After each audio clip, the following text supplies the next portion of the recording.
Hello everyone, it is the Bronze Archer here, bringing you my 11th episode of my F1 2018 career mode. This is the first time I've recorded in a very long time, mainly due to the fact that I'm currently in my second GCSE year, so it's mainly, my focus is mainly currently on GCSEs, not on this channel, which I know is not a very good thing to say, but it's not wrong. It's actually the truth. I'm just telling you the honest truth here. As you see it, went for a front downforce upgrade, which actually will not come for Hungary like I was kind of hoping, as I'm going to be putting on the second engine to make sure I've got a fresh engine for Germany. So I'm going to pass you over to Anthony Davidson and David Croft. See you in a sec, guys.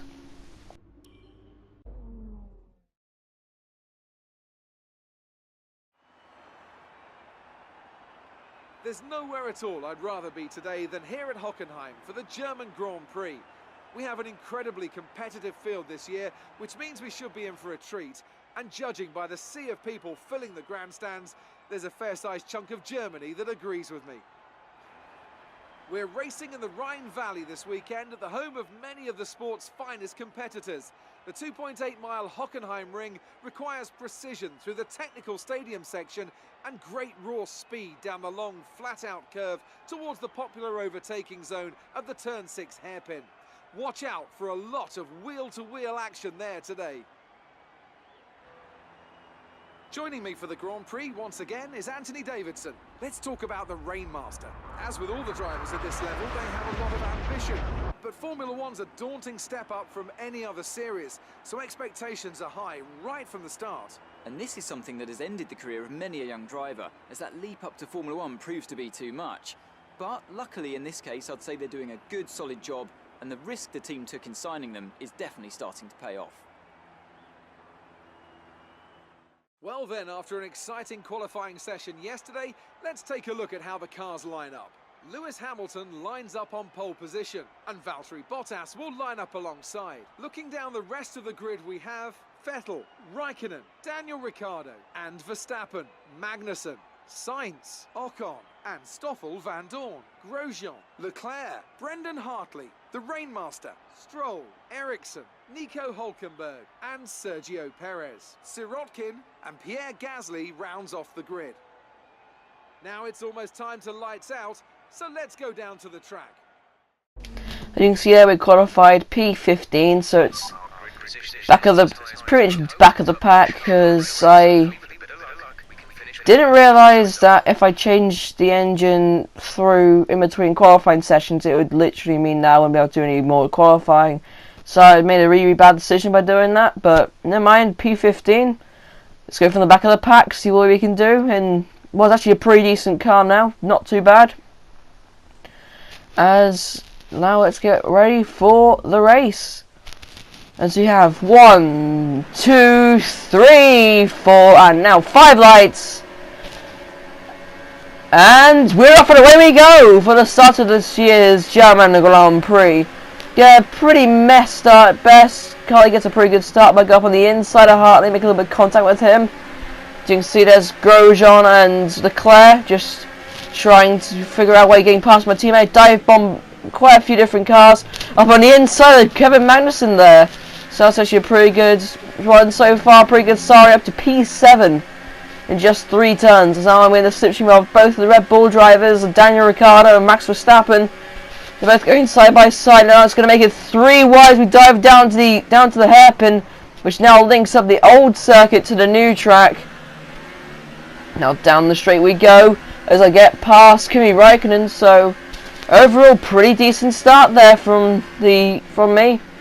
As now my next target is Lewis Hamilton. As now we're going on to lap number 2, going down through out to turn 2.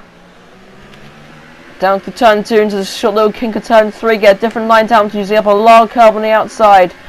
I'm in the slipstream now, that Mercedes powered car, which actually has got the best engine by far out of any of the cars. You see, I'm just about keeping up with him on the inside there, braking a little bit later than Hamilton does. Up on the inside, staying third gear by mistake, which is rather stupid of me to do that. Now going on to lap number 3, get a pretty good line. There's also on fresher tyres than the guys in front of me. This is going to give me a little bit more advantage of top speed and also traction. Now going down the straight we go. Flat out, flat out, flat out, over 200 miles per hour. As I make a dive bomb, go up on the inside of both Vettel and Bottas. Make contact with Bottas, so Vettel tries to challenge my inside again. Does not quite clearly do it though. Onto lap number 5 we go. Bottas goes up on my inside into turn 1. I brake and then do a switchback maneuver and get past him easily. Really, really easily. Now the weather report actually is rather interesting. At this point, the clouds start getting a little bit darker, and 10-15 minutes away is rain. So yeah, that's going to be rather interesting when that eventually hits. Now on to lap number 11. Both Vettel and Bottas are going over 3 wide down to the hairpin. Vettel stays there. I brake, pretty much wait for him to turn through. Plant down the power on the exit, put on to rich mix engine modes. Now side by side I go with Vettel, get a better launch than he does. Just shows how good the McLaren engine is now. I was going side by side trying to force him off the circuit, which is rather cheeky of me to do so, but the amount of me able to get past him, I don't really care why I did. As now I got a pretty good overtake done. As now on to lap number 13. As the guy in front of me is Valtteri Bottas. Up into overtaking mode, running a little bit low on fuel though, so we'll have to be really quite careful. As now down we go, down we go. Bottas leaves the door open, I dive bomb it from so far back, I do a Daniel Ricciardo and mean and make contact. That could have gone better, but who really cares, as long as I get the overtake done. Now I've already made my first stop. I forgot to record it because I'm a bit stupid. And Bottas has now got ahead of me. But now let's watch this, as literally I get pretty much just try and see how this does. Yeah, I get quite a tight line. Got DRS now behind him, so I'm going to have the slipstream off him. I'm using quite low ERS deployment. So I'm just trying to save ERS. Now get a pretty good run though. Bottas is going to go on the defensive. I'm going to go even further down the inside. Mean I make contact and I get overtake done. So now I'm back up into the lead of the race. So now it's on to lap number 19 it is. Daniel Ricciardo's overtaken both Hamilton and Bottas. He's now Ricciardo's on my inside. I give him the space. And he's going to have DRS off for me. And there goes Hamilton, he gives you a little bit of a bump on the back and damages his front wing. Which is not very smart of him to do that. And now I'll get a pretty tight line just to try and get the power down, plotted easier. Now I'm in the slipstream now, into overtake mode on my ERS deployment. Let's go. Getting closer, closer, closer. So it's Hamilton to me. Oh no, that's Vettel. It's going 3 wide down to the hairpin. Vettel tries to go past Ricciardo and gets the overtake done. So that's just pretty terrifying. Now to lap number 26. I'm going to be coming in for my first stop for intermediate tyres. Now what's really quite funny is that the AI actually have a slight little glitch at this point. Because literally everyone comes into the pit lane as well as I do, but for dry tyres. And this track is clearly not dry anymore, it's a little bit slippery, so I'm coming in for the pits onto wet tyres. You can see coming in. Ricciardo continues on for another lap. And I think so is Verstappen as well as Raikkonen. As I come in onto intermediate tyres, pretty good stop. I then see, oh, and then my Vettel should have gone the inters. Must have been a different time. Yeah, it must have been now, I think, when they all glitched instead of going to wets, they went to inters. So I'm going onto the wet tyres, coming in now, a couple laps, 6 laps later. At this point in the track's rather damp, I put on the pit limiter, shifting down gears. As coming to the pit lane we go. As everything seems normal, everything seems normal, everything seems normal. But then you'll see, as I'm on wets, Hamilton is still on intermediate tyres. This is when the AI started having the glitch. And so I come out of the pit lane on the right compound. Lap 41, the AI started catching up to me, so yeah, they were really like over 20-30 seconds back, but I probably just took it nice and easy on the wet tyres to try and make them last the length. So now I come in again, everything seems normal. I do the exact same mistake though, again they go onto the full wet tyres this time, which was kind of stupid of them, but never mind, means it gives me the opportunity to win this race. You can see, oh, actually no, both of them go on the intermediates that time. When did that happen? Oh, it should be the next stop when they'll go on to dries. Hamilton stays, Hamilton stays out for a lap, comes in onto intermediates and comes in again. The whole thing just comes in and goes onto the intermediates by mistake, so Ferrari did a massive mess up. While it seems like McLaren actually, for both me and Stoffel, did it perfectly. We both got out on dry tyres, which is rather handy. So coming in, I'm going onto a fresh set of ultra soft tyres. I'm going to try and set the first lap of the race. You see Val's already made a stop. He's still on the intermediate tyres. The DRS has now been enabled, so I'm just going to push away and just going to go like a bat out of hell trying to set the fast lap of the race. Now I realised my tyres could not make it, but as I had such a big gap I didn't really mind. So when I came again, just go put a couple of tyres onto the dirt, doesn't really matter. Into pits I go. On to another set of ultra soft tyres, which will be also this set the fastest lap in between now and the next clip, so pretty impressive from me if I do say so myself. Pretty decent stop actually. As now out of pit lane I go. I come out ahead of the lapped guys, so that's all good. And as we go on to lap number 67, Vettel's catching up to me massively. I'm trying to keep the car going basically. Vettel goes past me on my outside. I pretty much block him off, smack into the side and just push him away.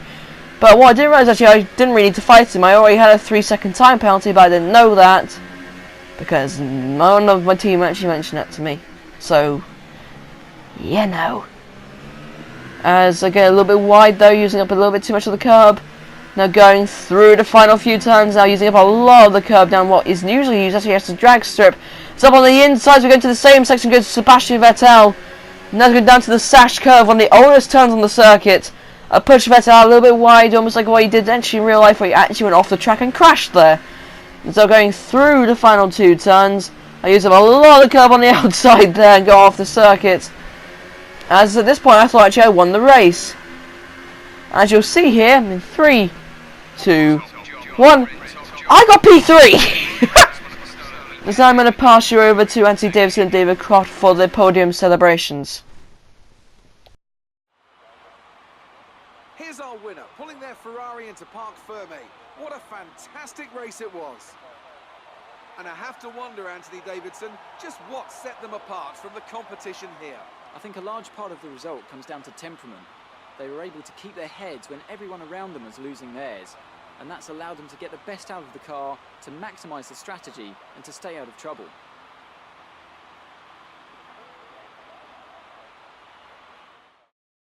So, here they come now, out onto the podium.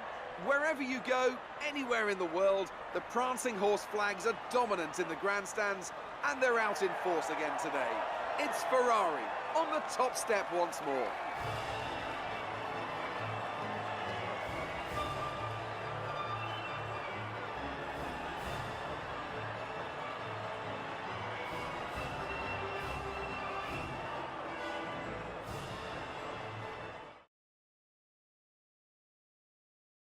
And after this round of the world, As you can see here, pretty decent result for us. Obviously Vettel won the race, Hamilton came second and I came third. And the championship I'm 49 points behind Hamilton, so Hamilton's still got a championship lead. And I think he's probably at the point now where he will win the championship. I'm certain of that now. Because his car is just super quick. The Mercedes definitely got one of the best engines. So it comes to tracks like Monza and Spa, which are 2 of the fastest tracks. They definitely will be winning the races. Maybe if I get a couple of engine upgrades done in between then, I might be able to catch up and might be able to challenge them, but I don't think so. So it's not a very good result there for Williams, who have definitely been the slowest car of the season. I mean, Toro Rosso are the 9th fastest car on the grid. I mean, Sauber are actually ahead of them. And I genuinely do believe that, as you can see, I'm just about to have my interview with Claire. As you can see here, I thought it was a really good race, and yeah, all good. You had a few bumps and scrapes today. Who would you say is at fault?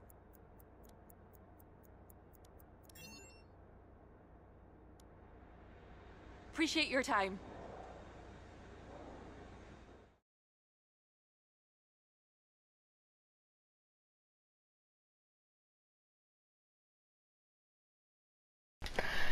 As you can see there, I did a interview, went very, very well. as you can see, I'm winning my rivalry versus my teammate, and I'm now tied with Verstappen now. So everything's all good. Got pretty good amount of resource points as well for me to upgrade my car in the future. Actually, I think I got enough up to that. I actually can upgrade my. I can put back the failed upgrade onto my car now, so it's pretty decent. Increase my reputation with McLaren ever so slightly, not by much, but just a little bit. Apparently, I make myself look more like a rookie. Apparently, so I don't know what they're talking about. As you can see here, just having a little look at my stuff now.